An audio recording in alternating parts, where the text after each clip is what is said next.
कोई भी दुनिया का हिस्सा हर क्षेत्र प्रभावित और पीड़ित होता है, कोई कम कोई ज्यादा। अब इसमें ये जो आपने महत्वपूर्ण प्रश्न किया है, हर क्षेत्र का आधार ग्रहीय आधार पर अलग अलग है। कोई क्षेत्र शनि से प्रभावित है, कोई क्षेत्र शुक्र से प्रभावित है। जो क्षेत्र, जैसे भारत की बात करें या जैसे अभी आपने एक प्रश्न किया था बिहार या उत्तर प्रदेश की बात करें, तो अभी भी आप देख रही होंगी कि बिहार में बहुत कम है संक्रमण। ईश्वर न करे कि किसी क्षेत्र में अधिक हो, लेकिन बिहार में संक्रमण बहुत ही कम है। ठीक उसी प्रकार से हम देखेंगे कि गुजरात का कुछ हिस्सा, जैसे कि अहमदाबाद में संक्रमण बहुत अधिक है। आप देखेंगे कि जहां जहां शनि का क्षेत्र है, अब जैसे शुक्र का क्षेत्र, शनि का क्षेत्र और राहु का क्षेत्र, अत्याधुनिकता का क्षेत्र, आप महाराष्ट्र को देखिए, विशेष रूप से मुंबई को देखिए, सर्वाधिक पीड़ित है। इस प्रकार से जहां जहां जिन जिन ग्रहों की स्थिति, या जब हम राशिगत देखेंगे, क्योंकि धनु राशि और मीन राशि के स्वामी बृहस्पति हैं, और बृहस्पति नीच की अवस्था में शनि देव की राशि में विराजमान है, और जैसे ही बृहस्पति का गोचर परिवर्तित होगा 30 जून के बाद से, तो चिकित्सा, चूंकि शोध के कारक ग्रह गुरु हैं, चिकित्सा के कारक ग्रह मंगल हैं, गुरु मंगल शनि की ये जो युति बन रही थी और सीधे सीधे राहु केतु की जो स्थिति बन रही थी, इन ग्रहों की जो स्थिति है, मिथुन राशि, धनु राशि, मकर राशि, मीन राशि, इस प्रकार की संवेदनशील स्थिति से गुजरेंगे। और इन राशियों को फिर मैं कहूंगा, केवल राशि को आधार नहीं मानिएगा, क्योंकि हो सकता है किसी किसी की कुंडली में राहु प्रबल हो, और जैसा कि हम देख रहे हैं आंकड़े, आप लोग तो 24 घंटा मीडिया के क्षेत्र में कार्य कर रही हैं, आप स्वयं देख रही होंगी कि कुछ लोग स्वस्थ होकर के अपने घर जा रहे हैं, सकुशल घर जा रहे हैं। निश्चित सी बात है, उनकी जन्म कुंडली में राहु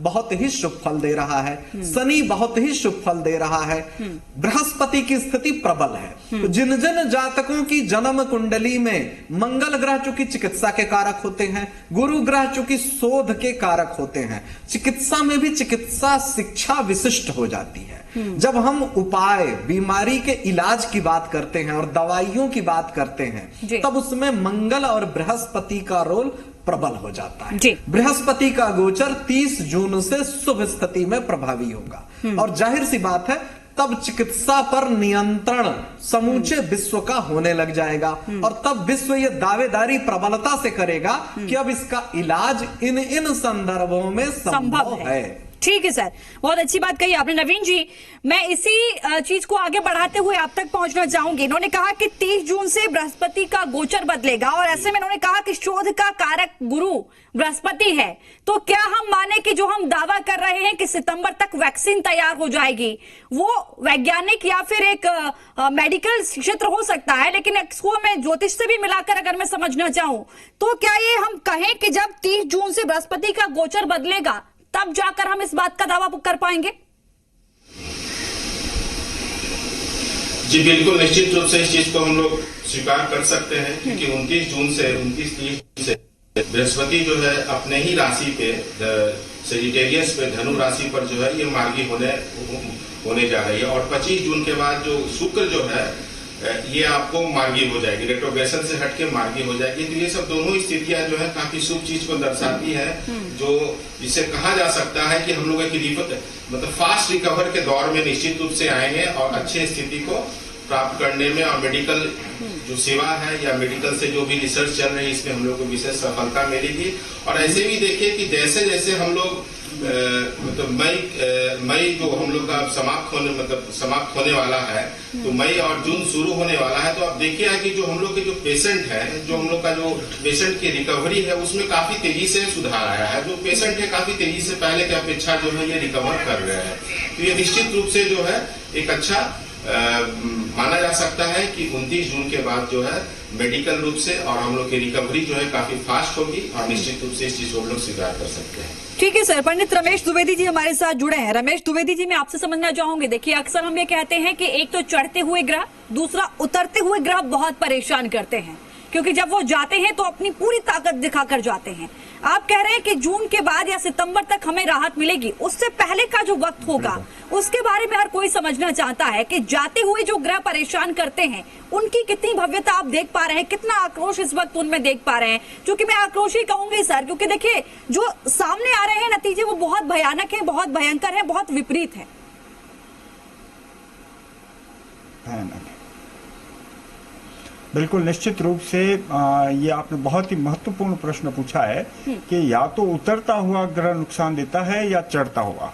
तो चूंकि बृहस्पति अब राशि परिवर्तन कर रहे हैं, तो बृहस्पति का जो संक्रमण काल है, जो बृहस्पति का संक्रांति काल है, वो निश्चित रूप से जून तक जो है ये संक्रमण निरंतर रूप से बढ़ेगा, इसमें कोई दो राय संशय नहीं है।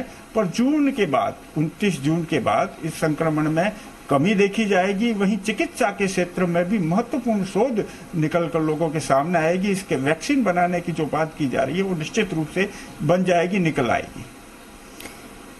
रमेश द्विवेदी जी, मैं एक चीज और जून तक सावधान रहने की आवश्यकता रहेगी। जी सर, कंटिन्यू करिए। आपने कहा कि जून तक सावधान रहने की आवश्यकता है। सावधानी तो आपने कह दिया, लेकिन उस सावधानी के सर जरा कुछ ऐसी चीजें भी बताइए जो कि अपने दैनिक जीवन में उनका अमल किया जा सके और वो सावधानी के रूप में बहुत ज्यादा लोगों के लिए सकारात्मक नतीजे देने वाली हो। बिल्कुल, जैसे हम भारतीय धर्म ग्रंथों की बात कर रहे थे, तो भारतीय धर्म ग्रंथों में भी इसका समाधान दे रखा है। जो क्वारंटाइन की बात की जा रही है कि व्यक्ति को एकांतवास में रहना चाहिए, अपने ईश्वर का भजन करना चाहिए, लोगों से दूरी बनाकर रखनी चाहिए, लोगों से ज्यादा संपर्क नहीं करना चाहिए, सोशल डिस्टेंसिंग की जो बात की जा रही है वो भारतीय धर्म ग्रंथों में पहले से ही, पूर्व से ही की गई है।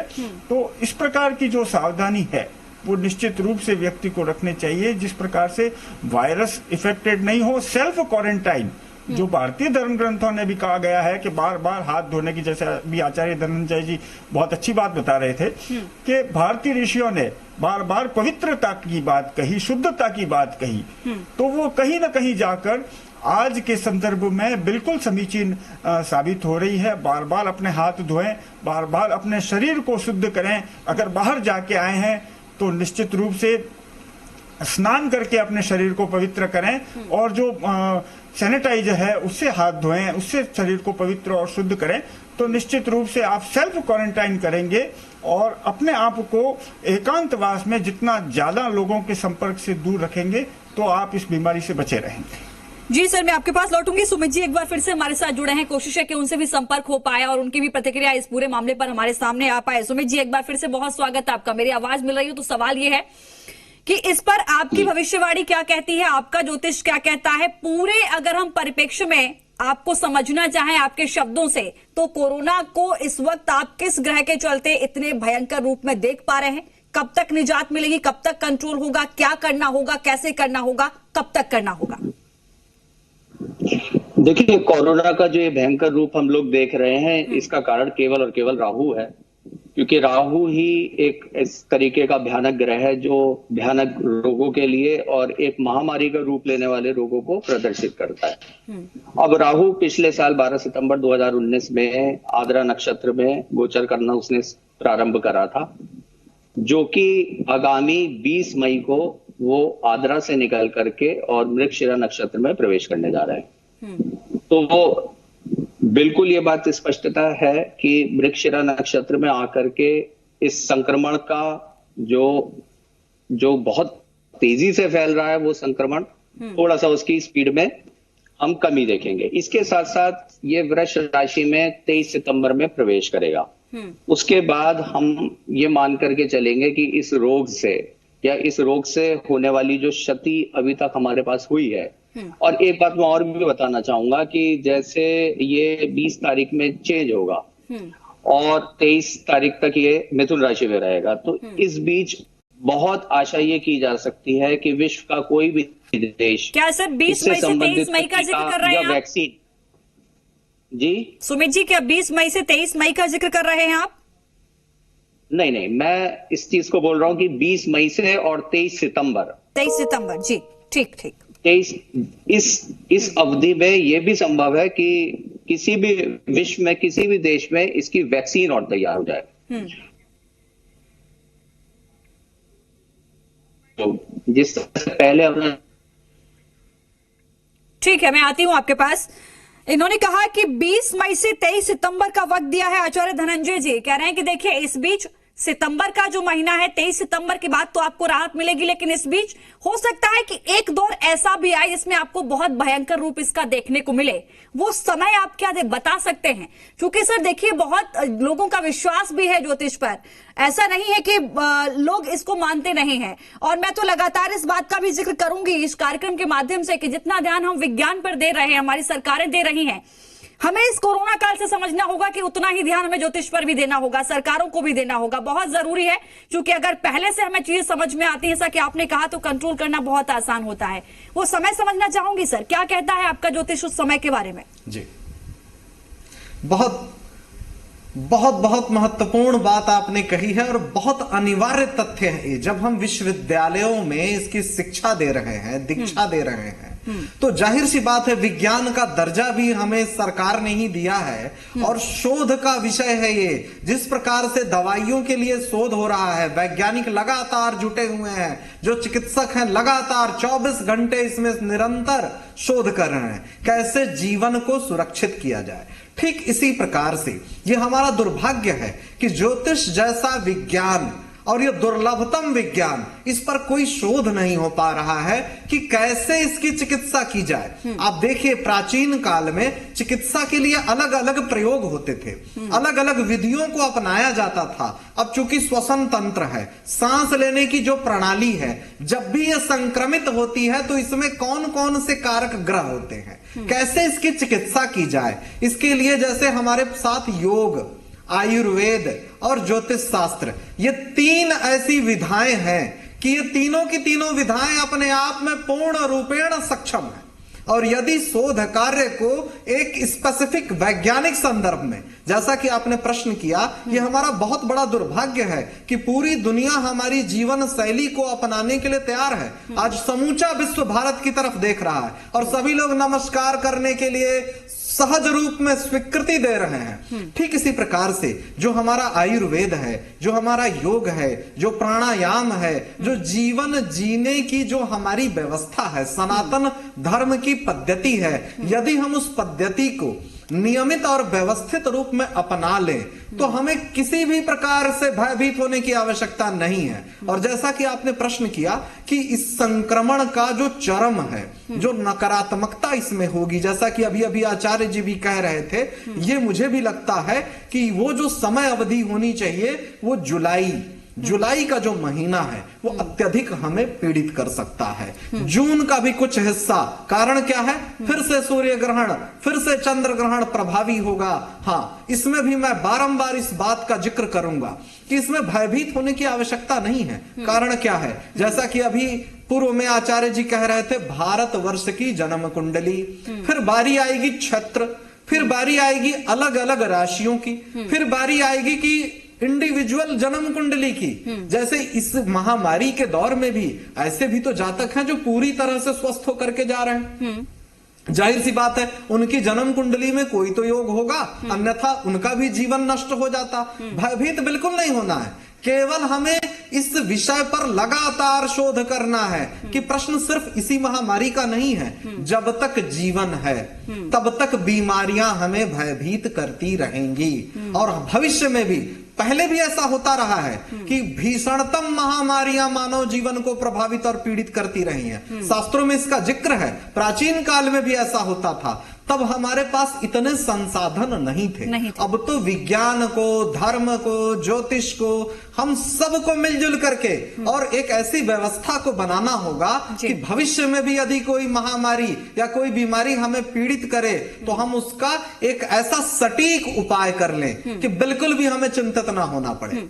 मैंने सर वही कहा था कि देखिए, अगर हमें पहले से इन चीजों का कोई इंडिकेशन मिल रहा है तो बहुत जरूरी है कि हम उसको गंभीरता से लें और पहले से उसकी तैयारी कर लें, ताकि अगर वो संकट की घड़ी हम पर आती है तो हम उसके लिए तैयार हैं और बहुत जल्दी हम उससे निजात पा सकते हैं। रमेश द्विवेदी जी, मैं आपके पास आते हुए समझना चाहूंगी, आपने सुना, अगर चिकित्सा पद्धति और ज्योतिष पद्धति, मैं दोनों को मिलाना चाहूंगी। देखिए, इधर चिकित्सा पद्धति में कहते हैं कि जिसका इम्यूनिटी सिस्टम बहुत मजबूत है उस पर कोरोना अपना कहर नहीं बरवा पाएगा या फिर वो इससे बहुत जल्दी निजात पा लेगा। ऐसे ही मैं ज्योतिष में कहूं कि इसकी कुंडली बहुत मजबूत है, जिसका राहु बहुत मजबूत है इम्यूनिटी सिस्टम की तरह ही, क्या वो भी माने कि उसका कोरोना बाल बांका नहीं कर पाएगा? बिल्कुल, निश्चित रूप से। अभी आचार्य जी ने बात कही कि जिसकी कुंडली में राहु की स्थिति मजबूत है, निश्चित रूप से उसका कोरोना कहीं कोई बाल बाका नहीं कर पाएगा। इसके अलावा जिसकी कुंडली में, इंडिविजुअल कुंडली में लग्नेश की स्थिति भी मजबूत है, जो लग्न का अधिपति है वो भी अगर स्ट्रांग है, क्योंकि लग्न व्यक्ति के स्वास्थ्य को परिलक्षित करता है, तो लग्नेश की स्थिति भी कहीं न कहीं मजबूत है, तो उसका भी कोरोना कहीं कोई बाल बाका नहीं कर पाएगा। तो डार्विन की थ्योरी की भी मैं यहाँ जिक्र करना चाहूंगा, सर्वाइवल ऑफ द फिटेस्ट। जी जी। जो कुंडली की दृष्टि से जो फिट है वो उसका कोरोना बाल बाका नहीं कर पाएगा, और साथ ही साथ जिसकी रोग प्रतिरोधक क्षमता भी मजबूत है, जिसने अपने शरीर को भी मजबूत बना रखा है विभिन्न औषधियों के सेवन से, जो आयुर्वेद में भी वर्णित है, क्योंकि चिकित्सा शास्त्र में, आयुर्वेद में ज्योतिष के अनुसार, मुहूर्त के अनुसार औषधि देने का भी विधान है। तो आयुर्वेद और ज्योतिष जो है वो परस्पर जुड़े हुए विषय हैं। तो इसी प्रकार से जिसकी कुंडली में लग्नेश की स्थिति मजबूत है, इंडिविजुअल कुंडली में दशाएं अच्छी चल रही है, उसका कोरोना कोई बाल बाका नहीं कर पाएगा। ठीक है सर, नवीन कुमार जी मेरे साथ जुड़े हैं। नवीन कुमार जी, मैं आपसे भी समझना चाहूंगी कि आपके हिसाब से, आपके ज्योतिष के हिसाब से जुलाई का महीना हिंदुस्तान के लिए और पूरी दुनिया के लिए कैसा है?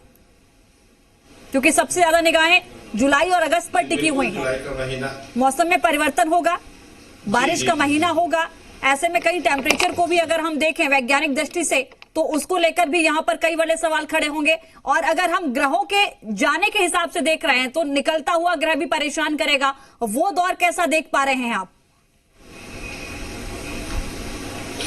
जी देखिए, जुलाई का महीना जो है निश्चित रूप से थोड़ा परेशानी भरा रहेगा, कठिनाई भरा रहेगा देश के लिए, इसमें कोई दोहराई नहीं है। पर जैसे ही केतु और राहु का गोचर जो है 19 सितंबर से चेंज होगा, उसके बाद से निश्चित रूप से काफी रिकवर और काफी अच्छा सुधार दिख रहा है, निश्चित रूप से कहा जा सकता है। और सबसे बड़ी चीज है कि ये जून जुलाई का जो महीना है, हम लोग को बहुत ही आपसी मतलब काफी सेफ्टी से रहना है, स्टे एट होम के फॉर्मूले पे ही काम करना है, अच्छे से घर पे रहें, ध्यान करें, पूजा पाठ करें और अपने इष्ट देवता को याद करें, ताकि हम लोग के अंदर जो है हमारे, मैं तो मानता हूं कि इस चीज को भी आप एक पॉजिटिव रूप में लेके चलिए, क्योंकि सबसे इम्पोर्टेंट क्या है कि हमारे अंदर बहुत सारी बुराइयां हैं, तो कम से कम इन समय में इन बुराइयों से हम अपने आप को निकाल पाए। जो भी हमारी बुरी आदतें हैं, हमारे डे टू डे लाइफ में जो बैड हैबिट्स हैं, तो कम से कम अपने जीवन में सुबह से उठने, सोने और खाने पीने का जो दिनचर्या है, इसको तो कम से कम सुधार के एक अच्छे चीज के लिए हम इसको एक पॉजिटिव ढंग से आगे ले सकते हैं। तो ऐसा नहीं है कि अब जो ये संक्रमण काल हम लोग के साथ जो जीवन में जो आया है, इस ढंग का कोरोना वायरस जो आया है, इसमें बहुत ज्यादा हतोत्साहित होने की आवश्यकता नहीं है, पर कम से कम हम लोग घर में रह के अपने आप को बहुत बेहतर ढंग से अपने दैनिक जीवन और अपने डे टू डे लाइफ को और खुद के व्यवहार को और बुरी आदतों को छोड़ के एक अच्छाई की ओर आगे बढ़ सकते हैं। इस ढंग से भी हम चाहे तो इसको देख सकते हैं। और हर एक लोग इस चीज के लिए, आप देखिए बहुत सारे टीवी प्रोग्राम हैं जिसमें दिखाए जा रहे हैं कि अपने अंदर जो आपकी छुपी या जो हॉबी है, इसको कैसे आप बाहर निकालें और कैसे इस चीज को एक्सप्लोर करें, ताकि आपको नीरसता, अवसाद आपको परेशान ना करे। तो निश्चित रूप से हम इस ढंग के इस क्वारंटाइन, इस कोरोना के समय में, लॉकडाउन के टाइम में अपने समय का बेहतर यूज कर सकते हैं घर पर रहकर। डॉक्टर धनंजय जी, एक बड़ी बात कही कि देखिए लोगों को अपनी चीजों को निखारने का मौका मिल रहा है। मैं उन लोगों के लिए समझना चाहूंगी सर, जो हालांकि किसी बीमारी से ग्रसित नहीं है, कोरोना उनके आसपास तक नहीं है, चूंकि जाहिर है 40-45 दिन से वो अपने घर में कैद है, लेकिन फिर भी मन में एक बड़ी बेचैनी है लोगों के, एक मन में कई बड़े सवाल भी हैं, अवसाद में जा रहे हैं, डिप्रेशन में लोग जा रहे हैं, घर में बंद हुए। ऐसे लोगों को आप क्या मैसेज देना चाहेंगे इस दौर में? उनको क्या करना चाहिए? कैसे इस वक्त भी सकारात्मकता उनके अंदर रहे, इसके लिए वो क्या करें? बहुत महत्वपूर्ण बात आपने प्रश्न किया है लक्ष्मी जी, मैं आपको इसके लिए बहुत बहुत धन्यवाद देता हूं। कई जातक बड़ा ही गंभीरता से, बड़े ही डर के साथ, बड़े ही भयभीत होकर के जीवन के प्रति जो उनका प्रश्न है वो यही प्रश्न है कि अब क्या करें, अब कैसे होगा, क्या होने वाला है। बिल्कुल भी चिंतित ना होइए, ये जो समय है इस समय का सदुपयोग करिए, आत्मचिंतन करिए, अपनी योजनाओं को बनाइए कि जब ये सारी चीजें व्यवस्थित होंगी, सकारात्मकता बहुत ही अनिवार्य है। संकट का समय हमेशा हमें नई सीख देता है, हाँ, दुनिया के लिए ये संकट अपने आप में अद्भुत है। ऐसा कोई अनुभव किसी के पास नहीं रहा होगा कि इस प्रकार की जीवन शैली जीनी पड़ी रही नहीं होगी कि अब हम कैसे बंद होकर के कैसे जीवन को जिए। जाहिर सी बात है, तनाव, चिंता, भय और डिप्रेशन जैसी परिस्थिति है। अपने जीवन को व्यवस्थित करिए, निद्रा पे कार्य करिए। निद्रा पर यदि आपने नियंत्रण बना लिया और सटीक नींद लेने लग गए, नींद बहुत अनिवार्य है। अपने व्यवहार, अपनी जीवन शैली, वाणी का प्रयोग, आत्मचिंतन, अपनी जो व्यवहारिक परिस्थितियां हैं, क्योंकि कई जातकों को मैंने देखा, कई लोगों को मैंने देखा कि चिंता उनको खाए जा रही है और डिप्रेशन जैसी परिस्थिति हो रही है। मानसिक रूप से कई प्रकार के विकार उनको घेर रहे हैं। अपनी जीवन जीने की व्यवस्था पर कार्य करिए। भोजन को व्यवस्थित करिए, निद्रा को व्यवस्थित करिए, वाणी को व्यवस्थित करिए, जीवन शैली को व्यवस्थित करिए। यही हमारे जीवन जीने की कला थी। अलग से हम लोग योग और चिकित्सा और इसकी आवश्यकता ही नहीं पड़ती थी। बिल्कुल सर। 10 सेकंड में लास्ट कमेंट, रमेश द्विवेदी जी मेरे साथ जुड़े हैं। सर, क्या मैसेज है आपका ऐसे लोगों के लिए कोरोना काल में, पॉजिटिविटी के लिए? सर बिल्कुल, निश्चित रूप से कोरोना काल में बिल्कुल पॉजिटिविटी के लिए आप धर्म ग्रंथों का अध्ययन करें और साथ ही एकांत में अपने इष्ट देव की उपासना करें, माला पर जोर रखें, अपने इष्ट का स्मरण करें और साथ ही जितना हो सके लोगों से दूरी बनाकर रखें, सोशल डिस्टेंसिंग से रहें, एकांतवास में अपने इष्ट की आराधना करें, तो निश्चित रूप से ये कोरोना आपका कुछ नहीं बिगाड़ पाएगा। बहुत शुक्रिया सर आप सभी का हमारे साथ जुड़ने के लिए, अपना समय देने के लिए और तमाम लोगों के सवालों का जवाब देने के लिए आप सभी का बहुत शुक्रिया। हमारे साथ पंडित रमेश द्विवेदी जी जुड़े हुए थे, आचार्य धनंजय जी, सुमित रस्तोगी जी, डॉक्टर नवीन कुमार जी जुड़े हुए थे, जिन्होंने तमाम सवालों के जवाब दिए। निश्चित तौर पर एक बात तो यहाँ पर सत्य हो जाती है कि सितंबर तक हमें थोड़ा सा एहतियात बरतना होगा। सितंबर के बाद सब कुछ पहले की तरह धीरे धीरे पटरी पर आने लगेगा, लेकिन उस वक्त बहुत जरूरी है कि तब तक हम अपना संयम बनाए रखें, संकल्प लें घर में रहने का और इस वक्त एक नया उदाहरण देश और दुनिया के लिए पेश करें। फिलहाल के लिए इस कार्यक्रम में इतना ही। नमस्कार।